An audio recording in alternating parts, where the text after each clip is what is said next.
And I've had patients that have like 15 little baby half syringes. That's like probably at least 10 mLs, which is a whole feed.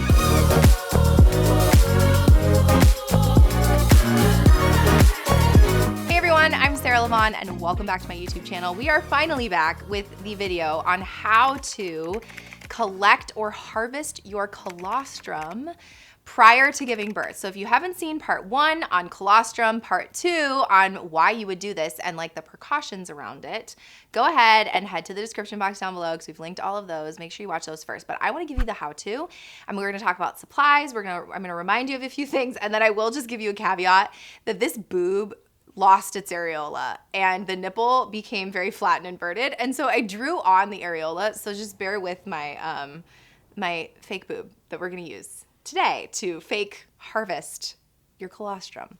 Your breast will be much better than what I have here. So you can follow along. Now remember, we're not doing this prior to 36 weeks if there's a risk for preterm birth or if your provider has advised against it. But if you are ready to go, let's first and foremost talk through your supplies. Now I've like contemplated putting these in our shop because this to me is like my little magic kit that I give my clients once they give birth. And so in my little postpartum kit, which you can make yourself, I'll link everything in my Amazon list. So those are also down below.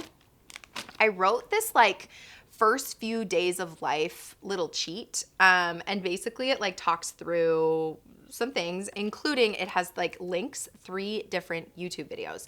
And so this isn't a YouTube video, but my Amazon supply list is one. The manual expression video is going to be your life here, okay? Because I don't have a real lactating boob.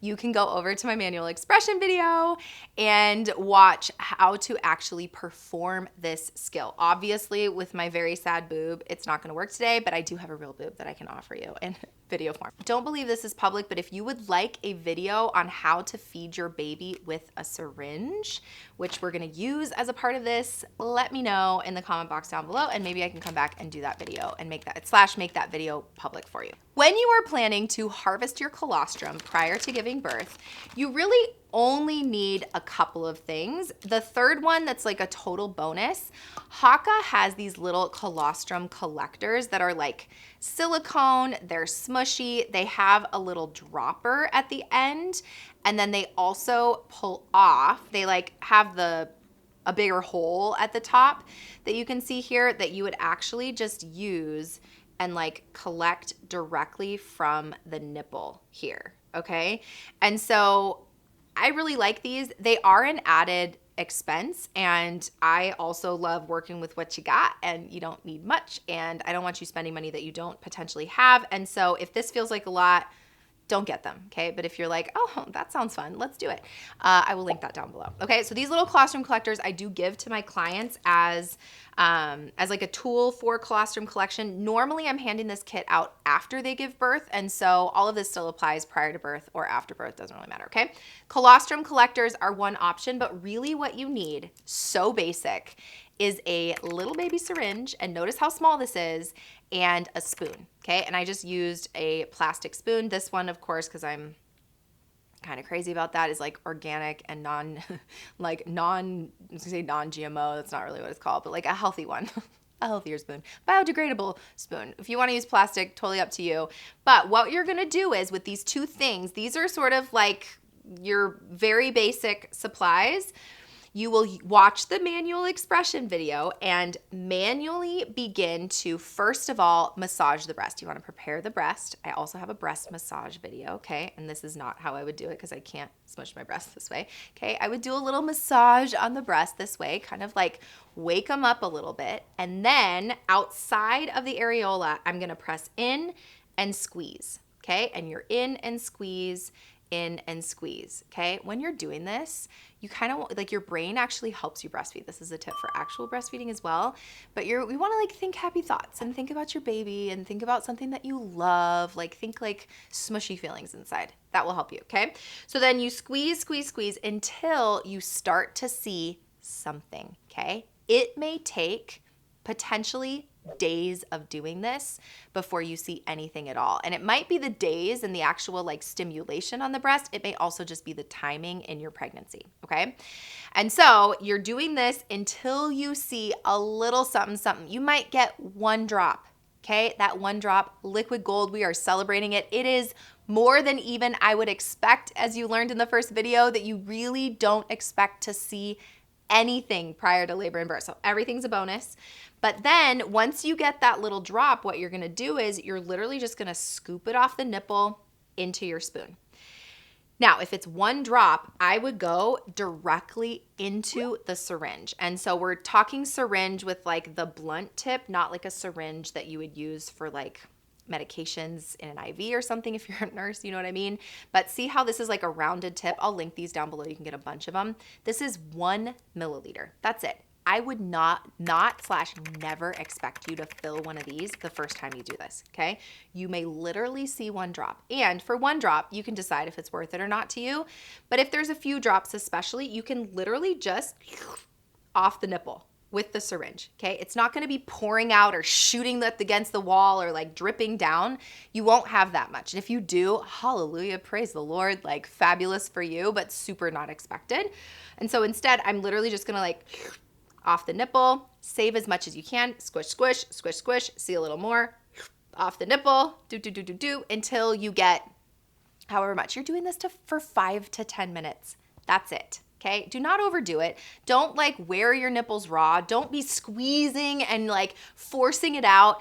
Nothing related to labor, birth, postpartum, breastfeeding is ever forced. It's all coaxed. Okay, so we want to just like love it, love our boobs and love our nipples and love our lactation. Okay, and just be so gentle with the whole thing. So we're squeeze, squeeze, suck, suck, 5 to 10 minutes, 1 to 2 times a day. All right. Now, what this might do is it might help prime your cervix. It might cause some contractions and some cramping. And so especially if you're under 37 weeks, you're never doing this before 36 weeks, then once you start feeling cramping, then just stop and be done. Now, are you going to do both boobs? Yeah, you are. So you could do 5 and 5. You could technically do 10 and 10. This is up to you, but 10 and 10 still feels like a good amount of homework. And like it's work. Your hand's gonna start to hurt, start cramping up. And so sort of just think like we're massaging, we're getting it going, we're giving like a little bit. Yay, I got some. We're celebrating that. Suck it up. And then, or if there's more, you can do a spoon. If it's in the spoon, you can suck it up from the spoon from here and literally like that way. And then you're saving this milk. All right, this milk is liquid gold that should come with a cap. So you would cap it up. And then what you want to do is get some tape, just masking tape, whatever kind of tape you have around your house. Wrap a little piece around the edge, and then you're labeling it with the date and time that it was expressed. All right, it doesn't have to be when you started, it's when you're done. It's a guesstimation. And then this goes into a little plastic bag. It could be something like this. It can literally be a Ziploc, somewhere contained, and goes into your freezer. All right, ideally not in the door of the freezer, but like the back part of the freezer. And whenever we're talking about breast milk storage, which again could be another video if you want it, but we want the temperature to be stable. And every time you open the freezer door, whatever's in the door is gonna have more instability of the temperature, right? Like it's gonna be warm and then you close it and it cools off again, and then warm and close it. So the closer to the back, the more stable the temperature, because we wanna keep this nice and fresh. We don't want it growing bacteria and potentially you give that to your baby, make your baby sick, okay? That goes for breast milk storage in general, but this is gonna go into your freezer to be housed until you go into labor and birth. Now, the question always is, should I bring my breast milk with me? If you've manually expressed, and I've had patients that have like 15 little baby half syringes or something. And mind you, that's like probably at least 10 mLs, which is a whole feed. And you probably won't even need that much. You may never use it, but at least you know you have it. And you can always add it to your baby or give it to your baby anyway, just like for a safeguard. And so my answer to this is, talk to your provider about if they have a place to store that breast milk to keep it cold / frozen, because once breast milk thaws, you cannot refreeze it, all right? You have to give it or you toss it.